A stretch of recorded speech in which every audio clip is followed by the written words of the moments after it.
Welcome back to another episode of LEO Radio. For today, I'm your host, Jim Harris, and with me I got two instructors out of New Jersey. Who we got? Joey Sperlazza. Jason Felsing. How you doing, guys? All right. And myself, Joe, and Jason, we're going to talk to you about a Miranda case. Now, this case is based out of New Jersey. It's State versus Sheppard. Just published, or should I say it's an unpublished case, but it was decided in August of 2023. And this one is a win for law enforcement because it challenges the routine booking questions asked by an officer after they take someone into custody. Joey, why don't you just give us a quick rundown of the case? Brian Sheppard, he was just sentenced to 62 years in prison. And the facts of the case are that he committed a homicide. There was a petite woman. She's 5'3", 110 pounds.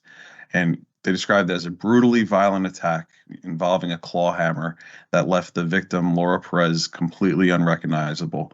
He led the police on 2 high-speed chases, and ultimately he turned himself in. And when he turned himself in, he was found to have injuries to his hand, and that led to the questions that were asked by the police and the fact pattern in this case. Real quick, it's important to note here. Now, you say that he turned himself in. He initially surrendered specifically on the eluding charge. So that is the case. He was charged with eluding. He was surrendering under that eluding charge, and that's what he surrendered to. That's what he was taken into custody for. So that may be a part of the case, significance-wise, but we're unsure about that. But Jason, why don't you continue on? Where do we go from here? So obviously that defendant, he was, he surrendered on that eluding charge, as Jim had said. The arresting officer then was starting to fill out his standard booking form, which required him to conduct, per policy, a health screening and visual assessment of that defendant, Mr. Sheppard. So according to those policies, he asked certain questions like his, date of birth, things like that. But also for the health side of it, that defendant was asked if he had any injuries or whatnot, and he disclosed that his right hand was hurt. So the officer saw the hand, obviously. He said it appeared swollen and bruised as per the case. And the officer then asked him about how that injury occurred. So then, of course, at trial, that defendant's going to challenge the admission of those statements made during that booking process. That judge ruled that his first response that his hand was injured was admissible under those routine booking procedures I just spoke about, that exception to the Miranda for that. But he concluded the second question regarding the manner of how that injury was kind of sustained was outside the scope of the exception. So as to that second inquiry, the judge reasoned that given the circumstances, the officer should have known that such a question was reasonably likely to elicit an incriminating response. So at that point, the defendant was turned over to members of the Mercer County Prosecutor's Office for further investigation. Obviously, he only was in for the eluding, but they had loftier goals at that investigation.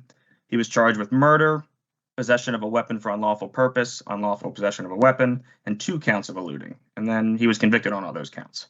So, Joey, this case then goes to an appeals court, and ultimately, what's the outcome of the appeal itself?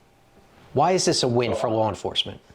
So on appeal, they actually ruled in our favor, saying that, number one, this statement was admitted, and the reason that it was admitted is because it was well within the scope of the routine booking questions, which is a known exception to the Miranda rule. So therefore, it was admissible.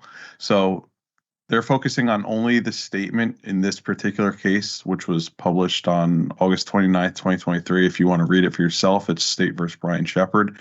But more importantly, one of the things that we have to understand is that we want to understand that this is considered a spontaneous utterance. If we're asking questions that are part of our normal scope of duty, and we always want to ask people, are you injured? Because we have a duty by policy and constitution that we have to give people medical aid, right?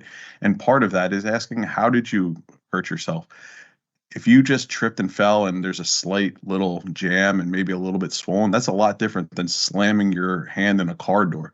Those are 2 different types of way that we would treat it. Sometimes we'll just give somebody an ice pack in the cell, whereas other times we'll be like, God, you know what? You might have actually broke your hand. We're going to bring you to the hospital because we have that duty to care for you.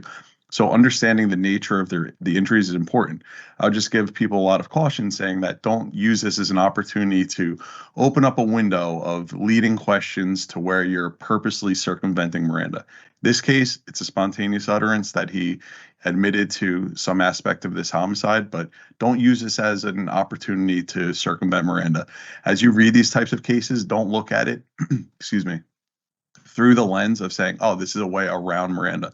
Just understanding that if you go through your normal booking process and you ask the normal questions and they give you a statement, it's going to be viewed as a spontaneous utterance within the scope of permissional questioning. This case law update focuses on Miranda. Throughout New Jersey and throughout the United States, we have a lot of issues going on with Miranda cases. There's cases that are getting thrown out of court. We're losing cases that great officers doing great work, but we're losing it because of Miranda issues. Now, if you're a New Jersey officer, I highly recommend that you come to our training conference in April in Atlantic City. We are going to be doing a complete Miranda block because there has been so many cases on Miranda that have come out over the past 2 years that help shape what we need to do, not only in the investigative process, but in or on the field or in the field, officers who are actively doing cases in the field in the moment, patrol officers, canine officers, what they're doing in the moment and how Miranda may or may not impact that case is important. So we're going to be covering Miranda and all the case law that have come out over the past 2 years in that upcoming conference in Atlantic City. One of the things I've seen too with the recent classes I've been teaching is a lot of people don't fully understand the difference between the Fifth Amendment and Sixth Amendment setting when it comes to Miranda. And having that understanding of that difference, it's very important, especially on a patrol aspect. Knowing exactly what you have and what questions you're permitted to do, there's a lot that goes into it. So I definitely encourage everybody to try to better themselves and better their investigative techniques by attending these classes. Excellent point. And that'll bring us to the end of this episode. If you have any questions or comments, please feel free to reach out to us. If you have any content that you would like us to discuss, reach out to us and we'll be able to develop a podcast for that topic. And as always, make sure you stay safe. This podcast is brought to you by the J. Harris Academy of Police Training. J. Harris Academy of Police Training is based in New Jersey and provides law enforcement training services nationwide for promotional examinations, use of force, supervisory development, and other key areas within law enforcement. This podcast is utilized to discuss key topics occurring within the profession. The opinions and information provided is for entertainment purposes only. In an effort to provide this, we often purposely discuss opposite views and opinions to spark conversation and develop discussion points. The contents of the show and show notes are all copyrighted. All blog posts, podcasts, and show notes that are distributed to the public for free can be redistributed via hard copy or electronic copy for free, only if the J. Harris Academy of Police Training is included as the acknowledged author within the actual media that is redistributed. This entire disclaimer also applies to any guests or contributors to the podcast or blog. Under no circumstances shall the J. Harris Academy of Police Training, any guests, contributors to the podcast or blog, or any employees, associates, or affiliates of the company be responsible for damages arising from the use of the information provided.